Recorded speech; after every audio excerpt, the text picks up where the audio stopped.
TCS company की guys हम बात करें तो इस कंपनी के अंदर आज के दिन की 1.5% की गिरावट हमें देखने को मिल रही है। इस कंपनी की मैं बात करूं तो आज के दिन इस कंपनी का Q3 का जो रिजल्ट है वो हमें आज के दिन पेश करते हुए देखने को मिल रही है। तो एक बार हम कंपनी की क्वार्टरली रिजल्ट देख लेते हैं।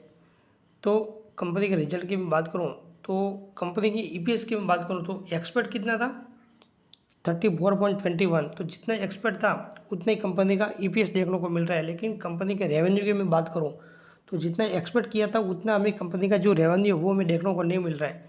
0.77% की रेवेन्यू के अंदर गिरावट देखने को मिल रही है। इधर आगे हम बात करें तो कंपनी की जो नेट प्रॉफिट है तो नेट प्रॉफिट में हमें 12% की जंप देखने को मिल रही है।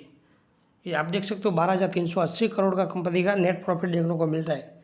कंपनी को रेवेन्यू के अंदर हमें गिरावट देखने को मिल रही है, लेकिन कंपनी का जो मुनाफा है वो हमें बढ़ते हुए देखने को मिल रहा है। तो इसके लिए हमें कंपनी का रिजल्ट है वो पूरा समझना होगा। तो वो एक बार हम देख लेते हैं।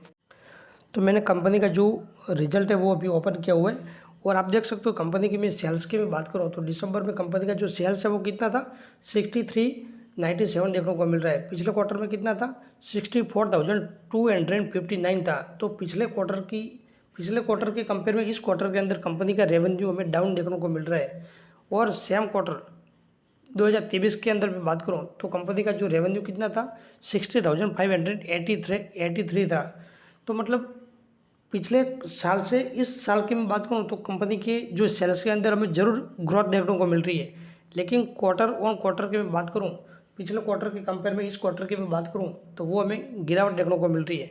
लेकिन फिर भी इधर हमें कंपनी का जो मुनाफा है वो हमें बढ़ते हुए क्यों देखने को मिल रहा है। और कंपनी का जो ऑपरेटिंग प्रॉफिट इधर बढ़ते हुए देखने को मिल रहा था वो कंपनी ने इस क्वार्टर के अंदर कंपनी का जो खर्चा एक्सपेंस है वो कम किया हुआ है। तो इसकी वजह से कंपनी का जो ऑपरेटिंग प्रॉफिट है वो हमें इधर बढ़ते हुए देखने को मिल रहा है।